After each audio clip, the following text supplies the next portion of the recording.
if you had to say, here's my one piece of advice for a young future leader, what would you say to that person to say, hey, this, I hope this helps you out? What would that piece of advice be? I can say this kind of with the lens of being a mom as well with kids at this age, right? So the one thing I will say is that they've got to get engaged, right? Yeah. So I would put my hand up, as you mentioned, and say, I will do that.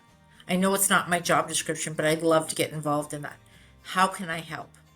And I will tell you, if you are actively looking for those opportunities, somebody's going to say, do you know what? I do need some help. If you can do this for me, I think it does three things. One is that it gives you a different perspective of the business potentially that you're working on. Two, it shows your engagement and your dedication and your desire to grow.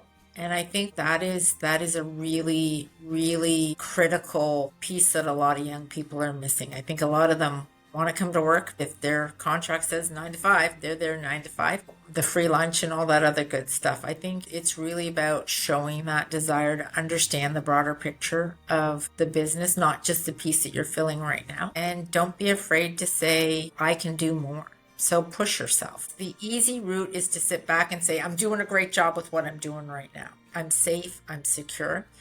I think sometimes having that courage to get out of your comfort zone is going to pay you back tenfold down the road. And you've got to be patient. That would be the other thing I would say. You have to earn it.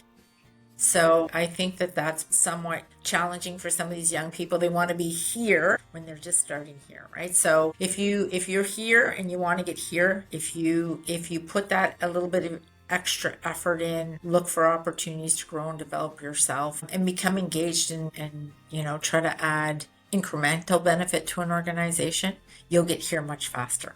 If you love that session and that conversation as much as I did, would love to have you join our People Playbook community in the link below.